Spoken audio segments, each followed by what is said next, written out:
The Catholic Morning Show. Yeah, folks, if you're getting a chance to celebrate St. Patrick's Day and the whole pinching and everything like that, I'm only going to ask that you be merciful and gracious like St. Patrick's. And sure, they need to be wearing green, but it can be any sort of green. I've heard people get really worried about whether St. Patrick's green is a particular type. I have more of like an olive green shirt on today, but I don't really have hunter green or like that the Irish flag green. So I think you should even be accepting up to maybe teal or aqua, right? Not like teal. If it's too blue, I understand. But just be merciful with the green out there today. This is the Catholic Morning Show. I'm Bo Bonner. Special guest co-host today, Elise Carr with us back. And then Brady Grimm, of course, behind the boards producing things.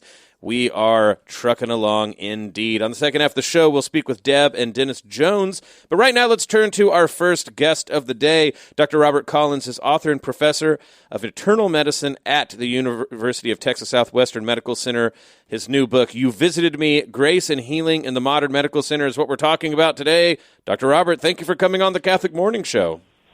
Thank you, Bo. Good morning to you. It is wonderful to have you with us.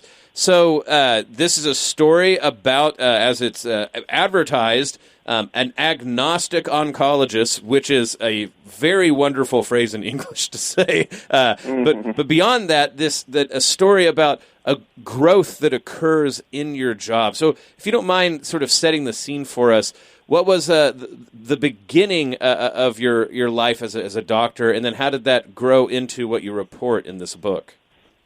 Well, I guess I was one of those hotshot young doctors who, felt like he knew it all, and in all honesty, sort of skated on the surface.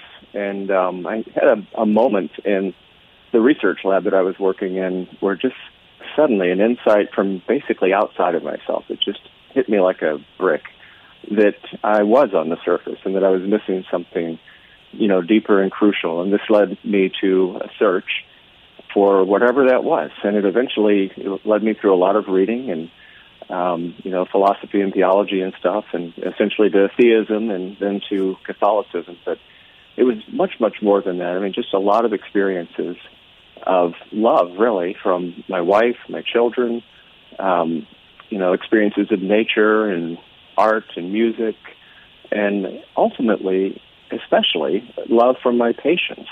So there were just a number of patients as I had this growth who would reach out to me and befriend me for no other reason than kindness. And all that love began to really change me from the inside, and I would say sort of open my eyes to what can really be going on in this scary, modern medical center. What is going on is that God's grace is pervading that place, and His healing permeates it.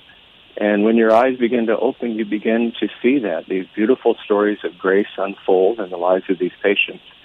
And ultimately, you begin to sense a calling to be involved in that in some way, that God has, a meaning for you to be involved in some undoubtedly small but important way to help patients grow in this sort of deeper healing that God's carrying out in their lives.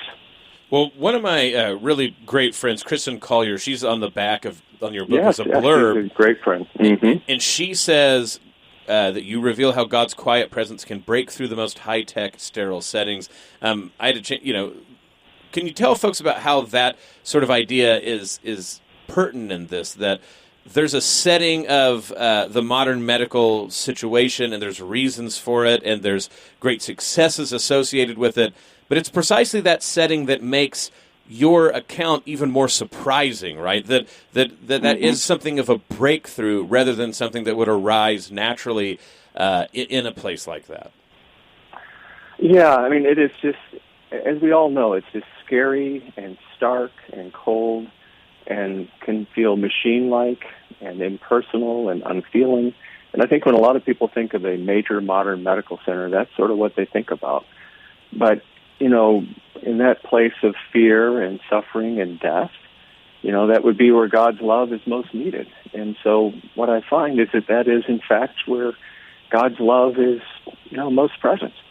And so, again, it's with eyes that are open that we can see that. And I would say that it's almost illustrative for the rest of the world that we live in. So much of the world we live in can seem like there's no room for God, basically. But the message of the book is that it's breaking through, it's breaking in, it's always there. If it's in this scary modern medical center, it's anywhere in your life. Well, when it comes to getting the chance in a book to look back and formulate that story, what was that like? It's one thing to be living that and that sort of breakthrough and that growth happening to you as in real time, as it were. What was it like to have the occasion to stop and say, I see this thread through all of my life, through all of those things, and wanting to, getting the chance to share that with other people? Yeah, honestly, it has been wonderful. I mean, it's a lot of work to put together a book, I found out, but you just find yourself filled with thanks.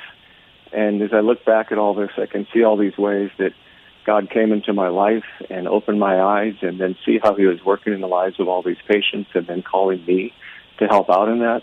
And it's just really beautiful. And you begin to realize more and more that your life is just a gift, and everything that happens is just a gift. And a book like this, for me, it ends up being, I'd say, simply an expression of thanks to the Lord for all that he's done for me and all that he does for all of us in healing us and bringing us into his life. When you have the chance to be there with people in dire circumstances, and it's absolutely the case. I mean, there are people who go to the hospital, and it's usually like positive from gate to gate. It's like, oh, I know what I need to do. It won't be that too bad. And then they get to go home, and that's great. But a lot of the reasons that people are there is, like you said, confusion, worry, a place that's unfamiliar. When your very title, you visited me, right, is this idea of visiting the sick that our Lord asks us to do. Why is it that particularly that occasion, so to speak, brings the elemental facts about life on the table in such a critical way, both for people trying to do that healing like you, or people who, as patients, go there in that need? Yeah, well, that's just it. Again, all of us in our health and just can be skating along the surface and unaware of, the importance of the things that we might be missing. And illness can shake you that way. And believe it or not, I've had many patients over the years who have told me literally that cancer is the best thing that ever happened to me. So it woke them up and made them more available for the interpenetration of their life with God's life and for his grace to come into them. So I see this all the time where a patient is getting treated for his cancer of some sort, and we have many successes these days with the technology that we have, but then seeing something deeper that really would not have happened unless they had been sick and brought into this place. So, God does not want suffering, but he brings love and healing out of suffering. I mean, it's like he didn't have a supernatural solution for it, but he has a supernatural use for it, and that's to help redeem us and to redeem the world. With the chapters and how you set them up, like sort of setting the scene for people who are listening and encouraging them to go read this profound book, each of the chapters is relatively short and usually focused around a one-word theme you have, and particularly it seems like either a patient or a particular person. For instance, chapter 19 is prayer, and it's about Mike and his life and his difficulties with lymphoma, with that sort of setting and form of how you wrote this book, what are you trying to really lay up there for readers to be able to encounter these people and the situations that, as you said, bring out the possibility of this grace? Well, I think each story is illustrating in some way sort of a theme of Christianity and, grace and mercy and wonder and gift and healing and, all of this through the lives of these particular patients. With the rest of the book and what you would hope people, get out of this idea, not of this idea, but the book itself? Are there ideas that you hope on the other side of having read this book and reflected on it, that people can either obviously have a new perspective on the faith itself, but maybe even medicine or illness itself or difficulties? Yeah, I mean, I think just that this that God is always there, and I think that in our modern world, our eyes can be closed, and illness can open up our eyes, and when it opens our eyes and we're open to God's grace, we see wonderful things unfold, and I think that is the essential message of the book, that God is always present no matter where we are, and that He is loving us and healing us. Now, before I let you go, the question I have is, you're still doing medicine. I know how busy people in the medical world are. Any tips for the rest of us about how you do time management well enough to write an entire book while in the middle of doing your medical practice? Well, you know what? You ask for God's help. I mean, I think that's the answer for everything. If God means for you to do something, He will let you know. And if He is asking you to do something, He's going to provide the help, the grace that is required to get it done. So I think it's ultimately all about trust. I mean, some self-discipline too. So for me, I'd say it was getting up early in the morning and working at this until it got done. Well, the book is You Visited Me, Grace and Healing in the Modern Medical Center, out by Ignatius Press. Dr. Robert Collins, before we let you go, if people are interested in your work in general, is there any other place they can find out more about what you're up to? Well, I guess they can Google me and learn about really my professional life at UT Southwestern, where I lead a blood and bone marrow and cancers program.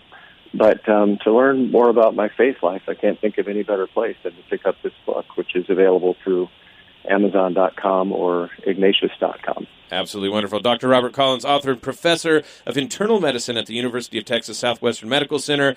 Thank you for coming on the Catholic Morning Show. Thank you so much, Bill. I really appreciate it.